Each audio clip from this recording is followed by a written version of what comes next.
você estabelecer um objetivo de controle, você está interessado em rentabilidade do processo, aspectos econômicos. Então, eu quero produzir com a melhor qualidade possível que o mercado vai aceitar. Eu não vou fazer um negócio de qualidade superior se o mercado não vai pagar. Então, eu vou procurar ficar no limite da qualidade aceita pelo mercado, gastando menos insumos possíveis, menos energia, menos utilidade possível, para atender aquela capacidade que é aceita pelo mercado. Então, eu tenho, na realidade, meu objetivo é fazer um controle que seja conciliado com a otimização. Então, por exemplo, nessa planta aqui, a questão da otimização está fortemente associada ao consumo de energia. Então, nós temos duas formas de aquecimento. A elétrica, que é, a princípio, mais cara, e a gás, que seria o boiler. E quando a gente fala de elétrica, ainda a gente tem oscilações de valores, né? Por exemplo, das 16 às 20 horas, o preço da energia elétrica é mais cara para a indústria, principalmente, do que fora desse horário. Então, eu vou usar energia elétrica? Depende. Depende do quanto é tolerável a qualidade do meu produto, que no caso, meu produto é a temperatura de saída. Se eu tenho uma faixa permitida que o mercado vai aceitar dessa variação de temperatura, o meu objetivo é o quê? Gastar menos para aquecer, respeitando essa faixa aceitável. Então, essa é a ideia. Então, eu começo a sempre, quando a gente fala em controle de processos, quando a gente fala em controle de processos, a gente tem normalmente associado controle e otimização de processos.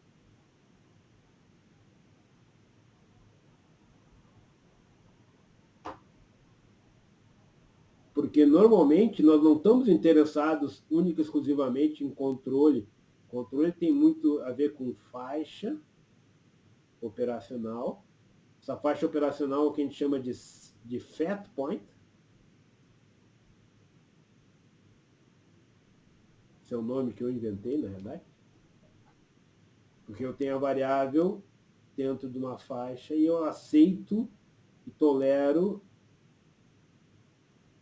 que a variável dentro dessa faixa é como se ela estivesse num set point gordo. E set points. Mas da onde vêm esses valores? Isso é o objetivo do controle. Mas da onde é que vêm esses valores? Esses valores são oriundos de uma decisão econômica, são oriundos de uma otimização. Aqui entra os pila. Não adianta eu fazer o negócio e perder dinheiro. Então, a lucratividade está fortemente associada a essa otimização. Então, você concilia esses dois módulos, e por isso, quando a gente fala, é muito comum a gente falar em controle e otimização de processos, porque as coisas estão em conjunto. E nesses sistemas, quando a gente trabalha então com sistemas multivariáveis,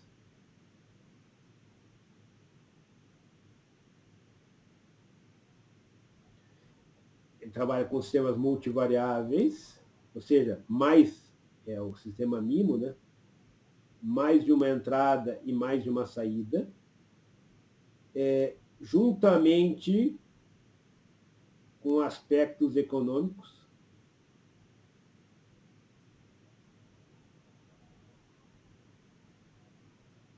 Quando a gente fala em aspectos econômicos, aqui seria o quê? O aquecimento, quanto custa pela energia elétrica, o aquecimento, quanto custa pelo boiler. E eu vou usar esses dois E ainda eu tenho o custo de produção, né? Então, penso assim, ó, a produção, vale a pena eu produzir mais caro ou vale a pena eu produzir... se o mercado vai pagar e que interessa aquela qualidade e ele vai aceitar tudo que eu produzir, então eu vou produzir o máximo possível, independente do custo. É o exemplo da vacina atualmente. Se eu pudesse produzir vacina a roldão, eu estaria inundando o mercado de vacina e eu poderia pôr um valor maior e o mercado vai aceitar. Então, nesse caso, nesse exemplo, o que seria aqui? Seria, eu vou fazer a máxima vazão possível, que é a produção, quanto eu estou produzindo, e não estou nem aí para o gasto de energia. Só que, normalmente, o que o mercado aceita está atrelado ao preço. Então, o preço é aquele medidor, aquele sensor que dá o feedback para o processo. Então, se eu onerar demais, o mercado não vai consumir e eu vou ter prejuízo. Então, eu tenho que produzir de acordo com o mercado vai aceitar e eu vou ter um custo de produção. Então, eu vou minimizar normalmente esses meus custos de produção e maximizar a produção de tal forma que o mercado venha atender. Se eu encher o mercado de produto, eu vou ser obrigado a baixar o preço, porque ele tem um tamanho de aceitação. Então, tudo isso faz parte do que a gente chama de otimização. A otimização vai fazer com que eu tenha esse retorno econômico mais adequado. Então, eu tenho que orquestrar essas informações oriundas de planta, informações oriundas de mercado. E, normalmente, isso a gente acaba fazendo e estruturando numa forma de pirâmide. Então, nós fazemos uma pirâmide.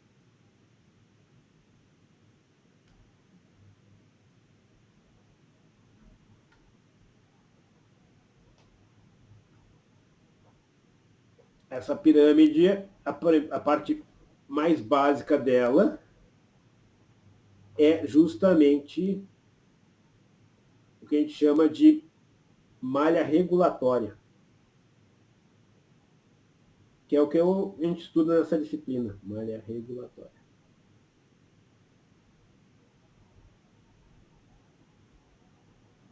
Aí nós temos uma camada logo em seguida, que é chamada de camada supervisória.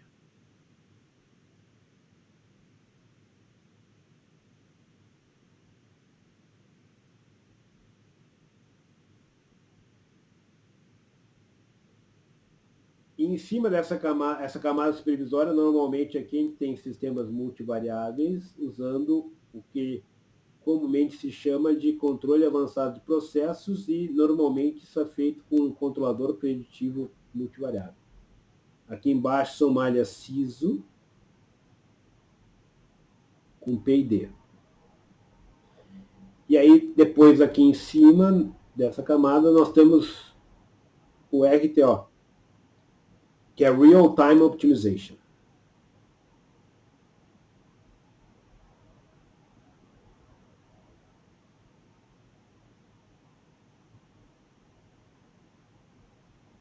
Depois nós temos uma camada chamada de Scheduling, ou programação de produção.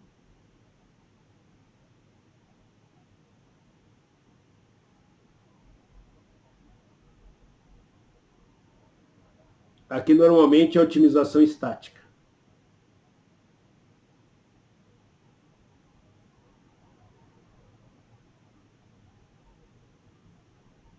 Aqui também é uma otimização estática, mas com modelos rigorosos.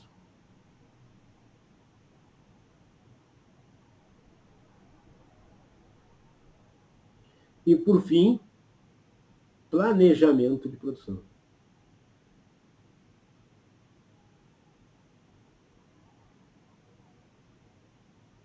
Planejamento de produção. É o que produzir, quanto o mercado está aceitando esse meu produto. Então, essas camadas, essa hierarquia, ela é importante porque ela também tem tempos diferentes. Essa aqui é na ordem de segundos, minutos, horas, dias, meses. Então, essa diferenciação entre as camadas. E quando a gente fala em estratégia de controle, é como eu organizo nessas camadas essas informações. Para deixar isso mais claro para vocês, eu gosto muito de andar de bicicleta. Na realidade, meu meio de transporte é bicicleta. Eu praticamente só ando de bicicleta. Só uso o carro para viajar, raramente ando de carro. Então vamos fazer uma analogia com essas camadas com a bicicleta. A primeira coisa que você tem que fazer quando vai andar de bicicleta, a bicicleta é um sistema instável, em malha aberta. Então eu preciso de uma camada regulatória, ou seja, eu tenho que estabilizar a bicicleta. Ou seja, eu tenho que aprender a andar de bicicleta antes de qualquer coisa, antes de pensar em olhar para a direita, para a esquerda, controlar quem está circulando, controlar para não ser atropelado, eu tenho que ficar em cima da bicicleta. Ela tem que atender aos meus comandos de ir para a direita, para a esquerda e assim por diante. Certo? Então, a primeira etapa é andar de bicicleta e isso está na camada regulatória. Então, eu andar de bicicleta. Vocês podem me interromper a qualquer momento. Tá?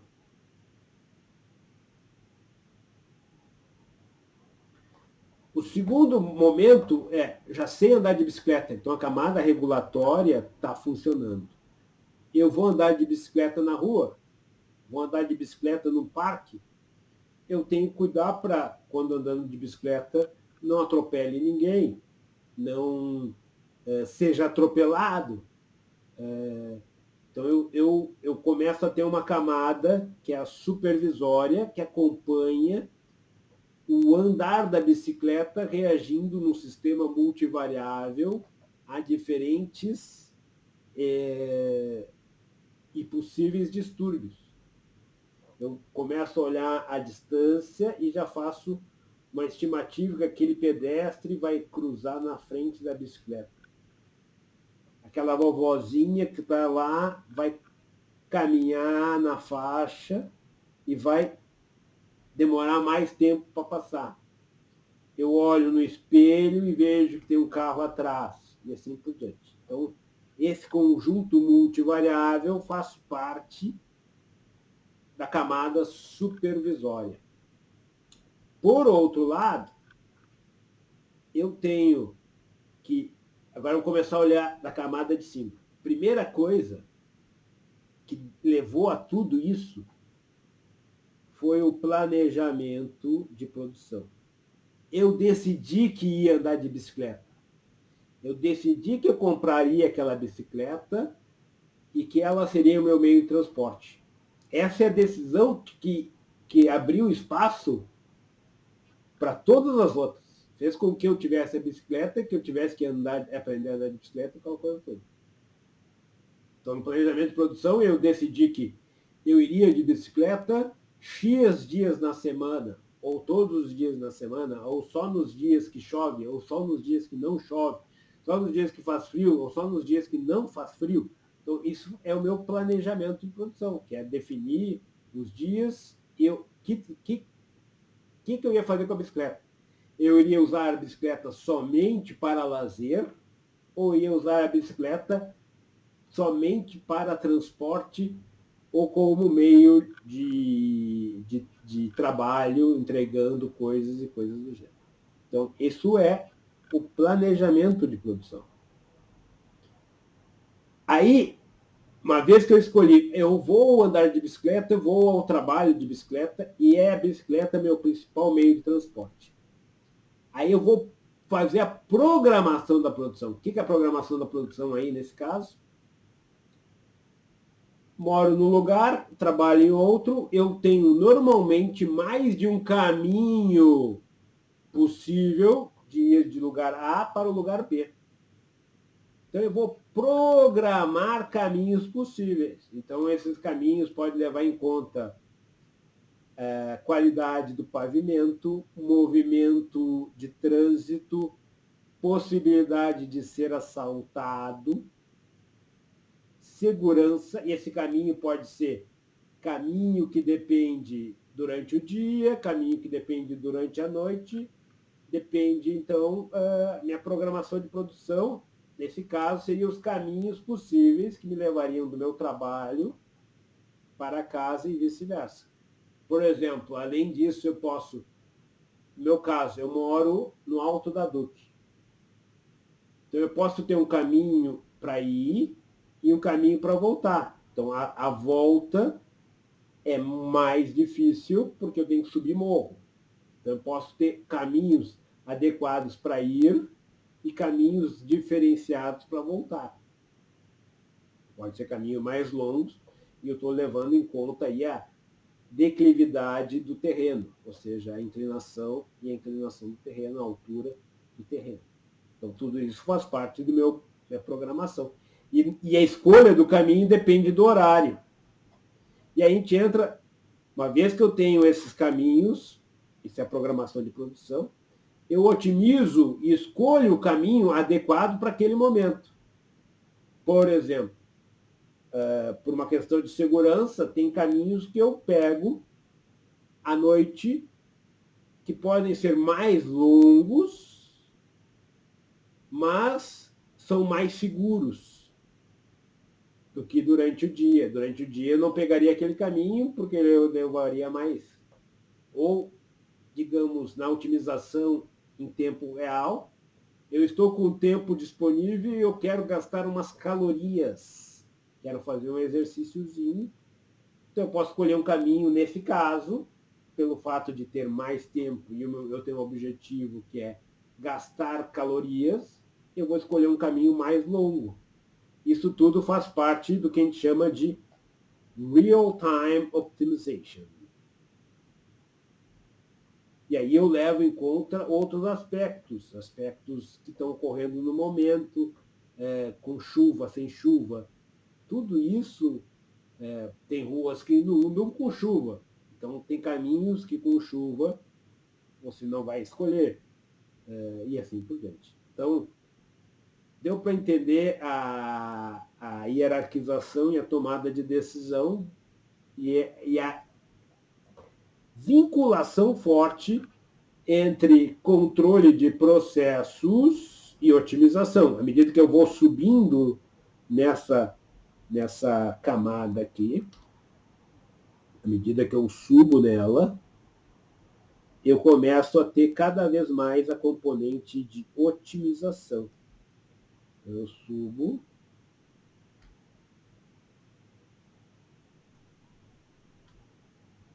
À medida que eu subo, eu tenho mais a otimização. A componente econômica, não só econômica, como KPI, que é Key Performance Index. Ou seja, todo processo eu tenho indicadores operacionais. Então, quando a gente trabalha com processos de gestão, nós também fazemos exatamente isso. Nós, numa gestão, as metas são os set points.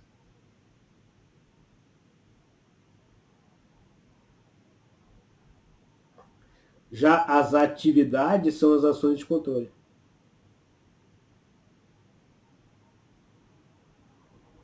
Então, você tem, para atingir uma determinada meta, eu tenho que fazer tais atividades. As atividades são equivalentes às ações de controle.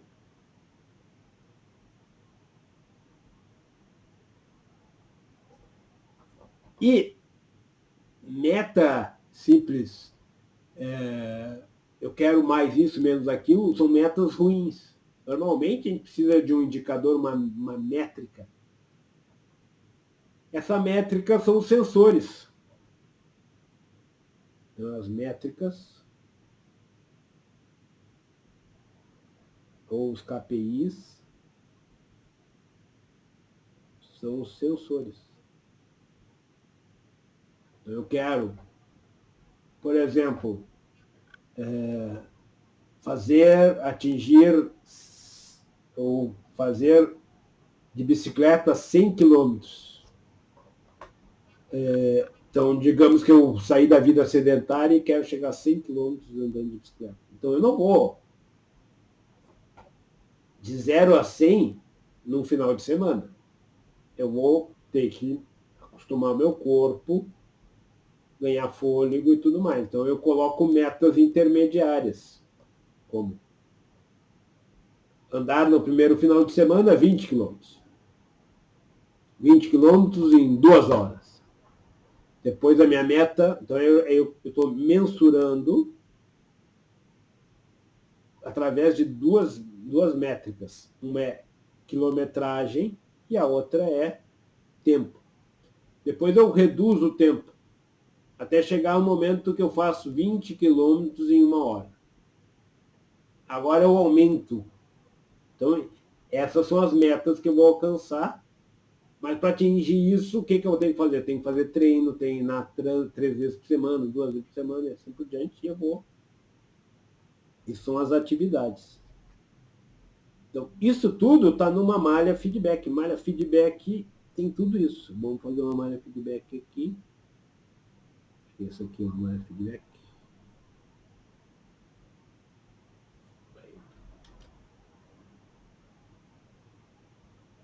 Então, na malha feedback, nós temos tudo isso.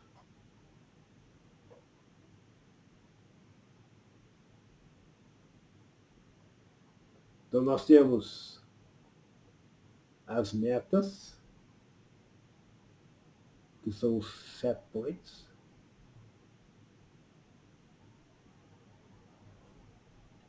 Nós temos, eu vou pôr um bloquinho aqui, que é os sensores.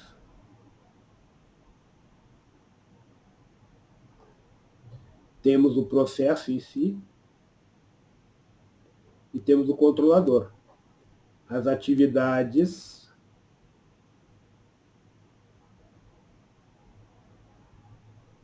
são equivalentes às ações de controle.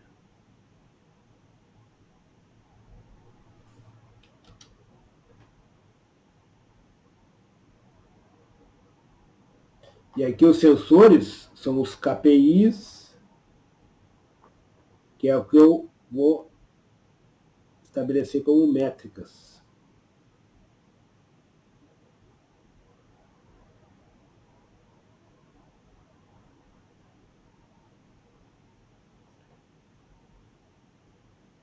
Esse bloco eu estou tirando ele.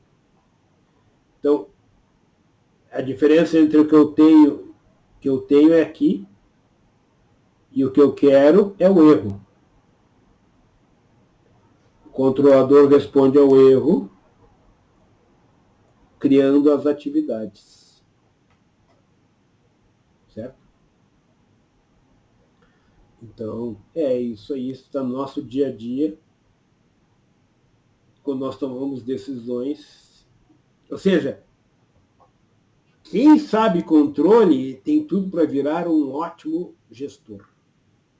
Porque a hierarquia e a distribuição de atividades é totalmente equivalente a controle de processos, controle e otimização de processos. Certo? Então, muitas vezes vocês devem ter visto alguns livros, o monge executivo e não sei o quê. Na realidade, o próximo livro que eu vou fazer é como usar o tal do controle na gestão moderna.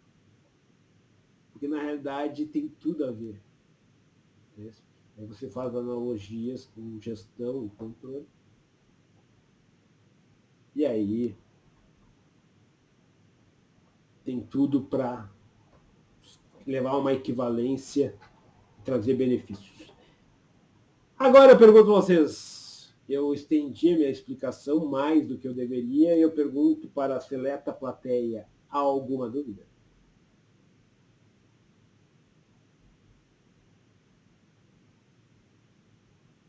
Não sei se eu os confundi ou os iluminei.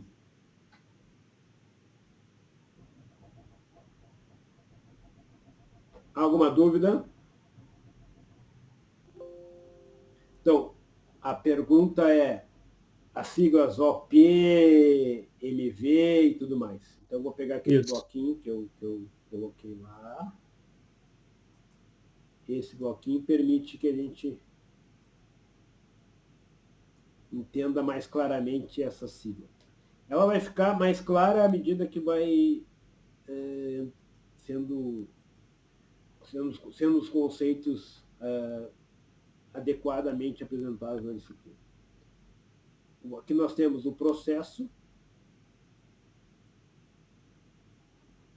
Eu colocaria mais um bloco aqui, que é o que eu vou desenhar, que é o sensor.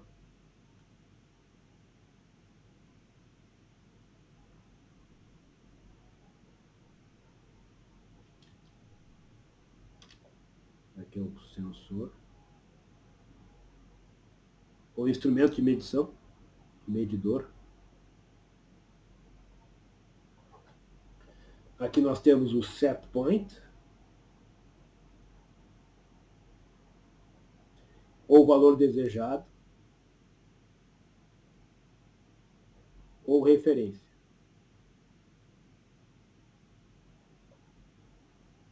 O controlador.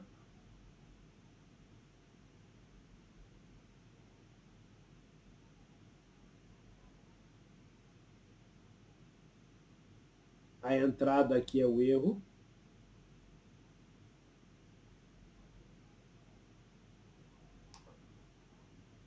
Então, o erro. Normalmente aqui a gente usa Y7. E aqui nós usamos o Y.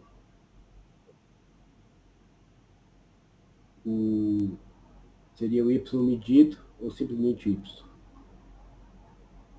Y7 menos o Y. Isso é o erro. Aí o controlador, o que ele calcula? Ele calcula a ação de controle, OP. O controlador gera o OP, que é o output do controlador.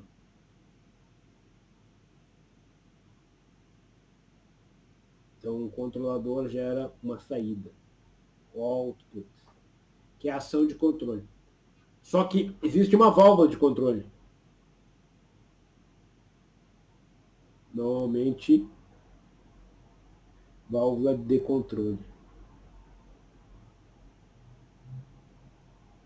E essa válvula de controle, ela tem uma... não adianta que a válvula... Eu peço para abrir 120%. Não tem como abrir mais que 100%. Então, o que nós temos aqui, na realidade,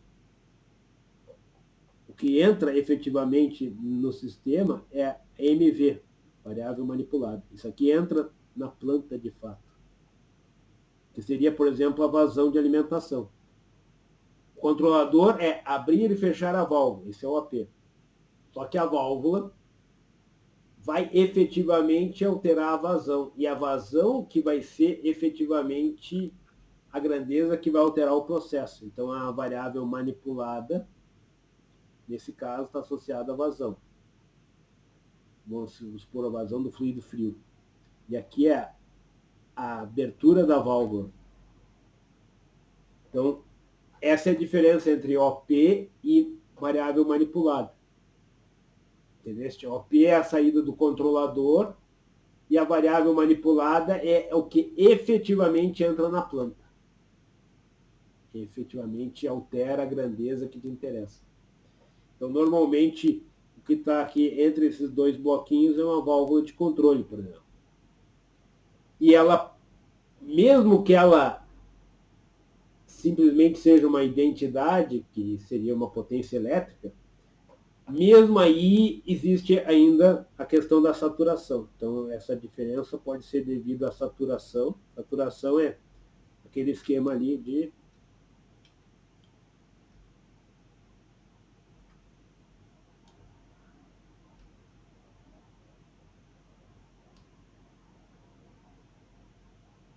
Aqui seria o que está entrando, OP. Então, supondo que a OP e MV sejam identidade. Elas são identidade enquanto... Vou mudar de cor.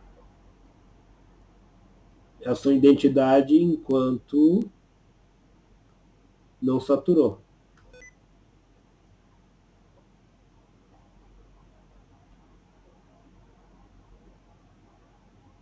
No que saturar, o que efetivamente vai ser aplicado na planta é o limite superior ou inferior. Então, por exemplo, se a saturação MV é o que entra efetivamente na planta. Vou pegar uma linha tracejada. Digamos, esse é o limite máximo e esse é o limite mínimo e limite máximo. Quer dizer que o que efetivamente vai entrar na planta vai ter que respeitar esse limite máximo. Ou seja, a partir daqui, ó,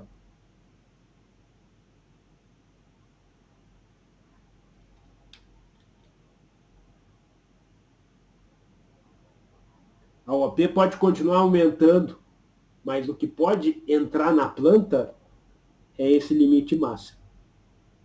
Então, nós estamos vendo a nítida diferença entre OP e MV. Mesmo que eu tivesse com a potência e a potência elétrica saísse aqui, só que o que entraria na planta seria a potência elétrica. Só que a potência elétrica, o controlador está pedindo uma potência elétrica de 1.500 watts e a potência máxima que é possível é 1.000 watts. Então, não adianta eu querer 1.500 watts, porque o limite seriam 1.000 watts. Quando é abaixo de 1.000 watts, o valor existe e é igual. Acima de 1.000 watts, ele saturou na máxima potência. Então, a diferença entre OP e MV também inclui a saturação.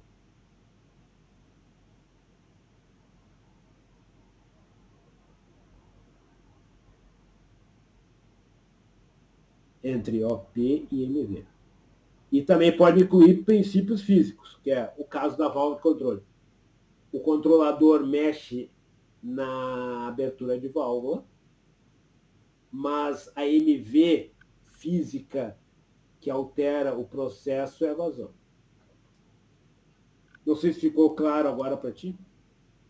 Aham, perfeito. Mais alguma dúvida? Mais alguma curiosidade? Estou aqui por causa de vocês.